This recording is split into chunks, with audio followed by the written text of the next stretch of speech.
টিটর সাহেব, আমি জানতে চাইতেছি যে আপনি মানে এই ধর্ম সম্পর্কে আমার কিছু কথা বলবেন কি? যে মানুষ যে আমরা যে পূজা করি দেবদেবীর, তারপর অনেক কিছু, কিন্তু অনেকে অনেকে কিছু বিশ্বাস করে না। তো এই যে সম্পর্কে আপনি কিছু বলবেন আমাকে? এই বিষয়ে আমার বক্তব্য একেবারেই সুস্পষ্ট। আম, আমি মনে করি না যে ধর্ম জিনিসটা প্রপারলি কোনো পজিটিভ দিক আছে। আমি মনে করি যে পৃথিবীতে যখন ধর্ম আবির্ভাব হলো, ঠিক সেই মুহূর্তেই মানুষের যে একটা বিভেদ, সেই বিভেদটা তৈরি করেছে এই ধর্ম।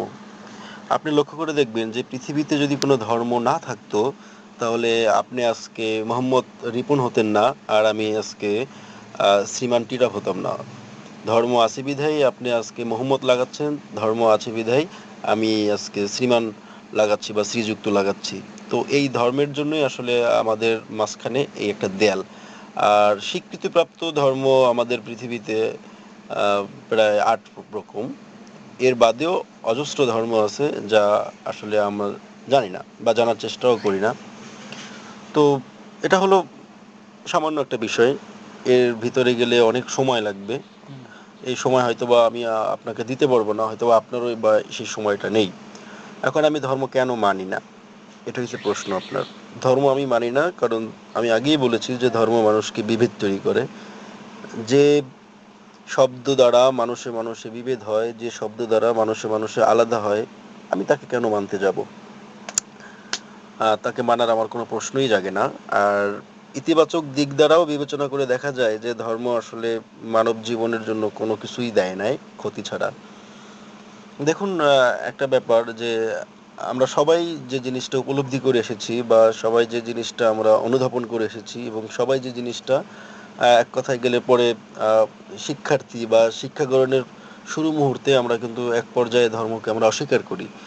যেমনটা হলো, আপনি যদি বিজ্ঞানের কোনো ছাত্র হন বা বিজ্ঞান বিষয়ে যদি আপনার কোনো প্রশ্ন করা হয় যে 9-10-এ বা অষ্টম শ্রেণীতে, যে আদিম যুগের মানুষ কেমন ছিল, তখন আপনি নির্দ্বিধায় বলবেন যে আদিম যুগের মানুষ ছিল অসহায়, নির্বোধ, বন্য, পাথরে পাথরে ঘষা দিয়ে আগুন জ্বালাতো, গুহায় বাস করতো, আকাশে তারা দেখে পথ চলতো, কাঁচা মাংস খেত।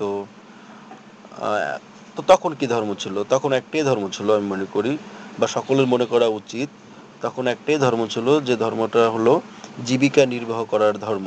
একটা পর্যায়ে দেখা গেল যে আপনার আহ, আমাজন জঙ্গলে বা আফ্রিকার কোনো একটা জঙ্গলের ভিতরে বিশাল এক দাবানল শুরু হলো। সেই দাবানলের ভিতরে শুরু হলো খাদ্য সংকট। এমতো অবস্থায় বন্য যত পশু প্রাণী ছিল সব আগুনে পুড়লো।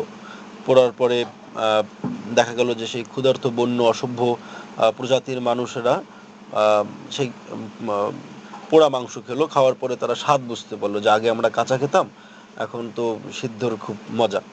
এই তো এরকম ভাবে বিবর্তন বিবর্তন হতে হতে হতে হতে এক পর্যায়ে মানুষ স্বাদ চিনলো। তারপরে কেউ একটা রেখা তৈরি করলো, কয়েকটা রেখা দ্বারা একটা শব্দ হলো, কয়েকটা শব্দ দ্বারা একটা বাক্য হলো, কয়েকটা বাক্যর পরে ভাষা। এই ভাষা তৈরি হতে হতে হতে হতে প্রায় কয়েক হাজার বছর গেছে। তারপরে আসলো ধর্ম। যখন থেকে ধর্ম আসলো তখন থেকেই আমাদের মাঝখান থেকে একটা দেয়াল তৈরি হলো, এবং সেই দেয়ালের ভুক্তভোগী আজকে আমরা, আপনি বা আমাদের পূর্ব ছিল, তারাও ছিল, এবং আমাদের উত্তরসূরি যারা আসবে তারাও হয়তো বা হবে। তবে আমি আশা করব যে আস্তে আস্তে এরকম ধর্মের দেয়াল থাকবে না, ধর্ম চর্চা থাকবে না, মানুষে মানুষে বিভেদ থাকবে না, সবাই আমরা এক হয়ে যাব। আর সবাই আমরা এক কেনই বা হব না? আপনি দেখুন, আহ, আহ, ধরুন আপনি আজকে মুসলমান, আহ, আপনার আজকে ক্যান্সার, ব্লাড ক্যান্সার, আপনার আজকে রক্তের প্রয়োজন, ও নেগেটিভ রক্ত।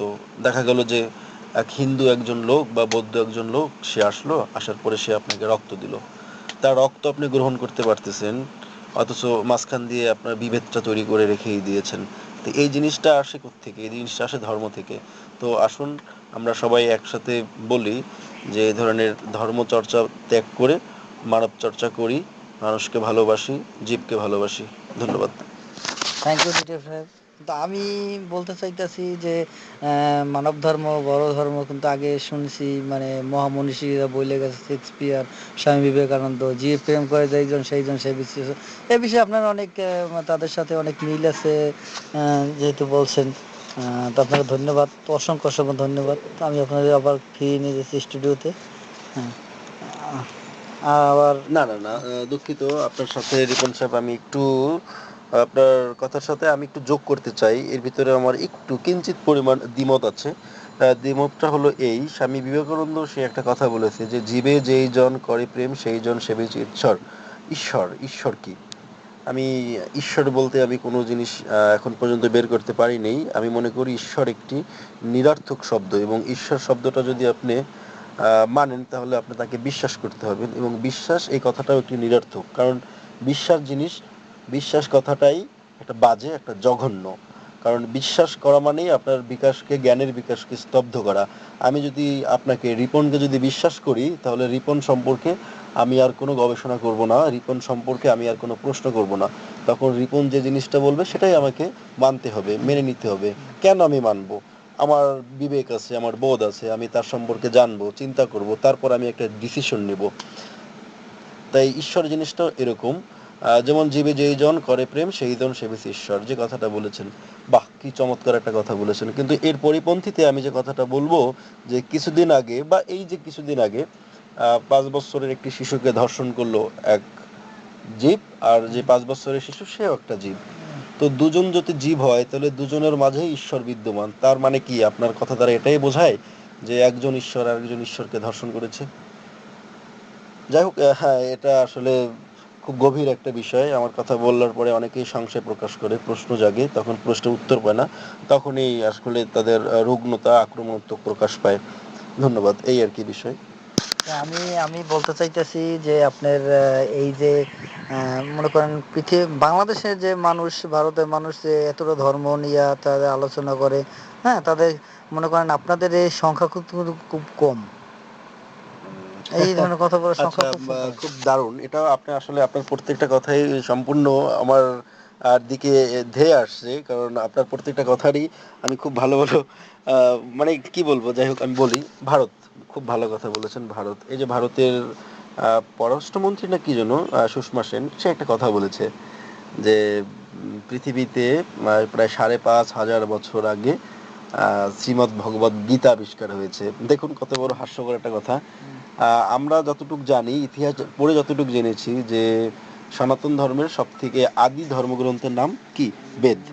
কিন্তু বেদ তৈরি হয়েছে 3,500 বছর আগে। তাহলে কি করে শ্রীমদ্ ভগবদ গীতা সেটা 5,500 বছর হয়? এটা হইতে সব থেকে হাস্যকর এবং ধাপ্পাবাজি, যা সাধারণ মানুষের মাথায় ওঠে, চড়ে। আর আপনি যে কথাটা বলেছেন যে পৃথিবীর আহ, ভিতরে আমরা যারা মুক্ত চিন্তা করি, মুক্ত বিষয় নিয়ে আলোচনা করি, ধর্মের বিরুদ্ধে কথা বলি, তারা কম।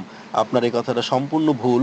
পৃথিবীতে যদি আমরা দেখি, যে ধরেন 700 কোটি জনগণ আছে সারা পৃথিবীতে, এর ভিতরে 150 কোটি আছে মুসলমান, আর 150 কোটি আছে হিন্দু, আর 100 কোটি ধরেন খ্রিস্টান, আর 40 কোটি ধরেন বৌদ্ধ। এখন দেখা যায় কি, এই 150 কোটি মুসলমান তারা বিশ্বাস করে যে আমাদের ধর্ম, আমাদের কিতাব কোরআন শরীফই আসল। এটাই সত্য এবং বাস্তব। ঠিক একইভাবে সনাতন ধর্মাবলম্বীরা তারা বলতেছে যে না, তোমাদেরটা ভুল, আমাদেরটা আসল, আমাদেরটা সত্যি, আমাদেরটা ঠিক। ঠিক তদ্রূপভাবে যারা খ্রিস্টান তারা বলতেছে বাইবেলটাই আসল, বাইবেলটাই ঠিক। আবার ঠিক একইভাবে বৌদ্ধ যারা আছে তারা বলতেছে না, গৌতম যেটা বলেছেন সেটাই সঠিক। তার মানে কি, একজন আরেকজনের বেঠিক কথা বলে, একজন আরেকজনের পরিপন্থী। তার মানে এটাই দাঁড়ায় যে আসলে কোনো ধর্মই কোনো ধার্মিকের কাছে সত্য নয়। যেমন ইসলাম ধর্ম মুসলমানের, মুসলিম ধর্ম, ইসলাম ধর্ম হিন্দুদের কাছে সত্য নয়, ঠিক একইভাবে হিন্দুদের ধর্মও মুসলমানদের কাছে সত্য নয়। এবং আপনি যে কথা বলেছেন যে সারা বিশ্বের ভিতরে আমাদের নাস্তিকদের সংখ্যা খুব কম, না, আপনার ধারণা খুবই ভুল। কিছুদিন আগে চীনের মতন পৃথিবীর সব থেকে জনসংখ্যা বেশি চীন, সেই চীন নাস্তিক দেশ ঘোষণা করেছে। একই সাথে Australia, New Zealand, Poland, Scotland, Denmark, এ সমস্ত সকল দেশই একসাথে নাস্তিক দেশ হিসেবে ঘোষণা করেছে।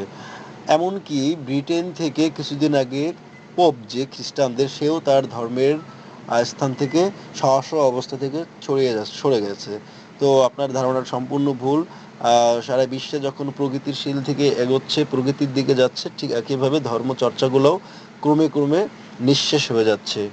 ধন্যবাদ। আর কিছু জানা থাকলে জানতে পারেন। তা ধন্যবাদ আপনাকে।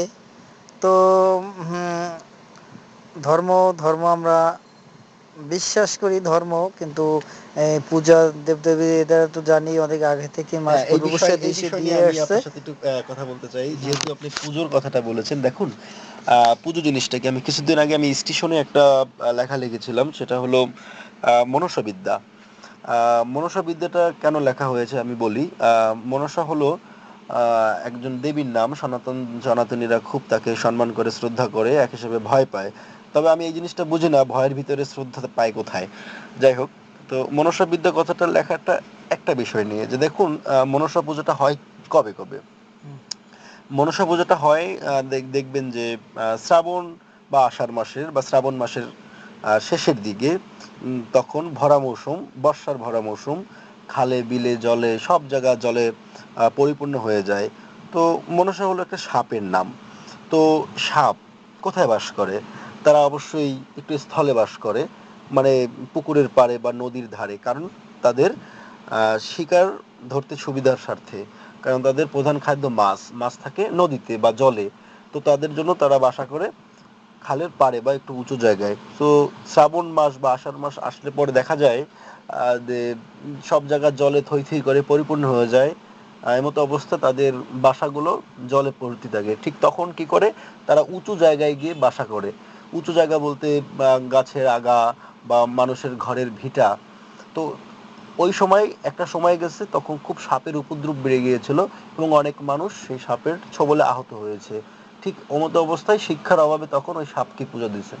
এরকম ভাবেই প্রত্যেকটা দেব দেবতাই প্রত্যেকটা ভাবে এরকম ভাবে মানুষের মগজের ভিতরে তৈরি হয়ে এসেছে, এবং তার আহ, শিকার এখনো চলতেছে এবং সবাই ব্যবহার করতেছে। তো প্রত্যেকটা জিনিসই এরকম। আসলে এগুলো কিচ্ছু নেই, কিচ্ছু নেই, সব ভুয়া, সব ভাওতাবাজি। এই আর কি।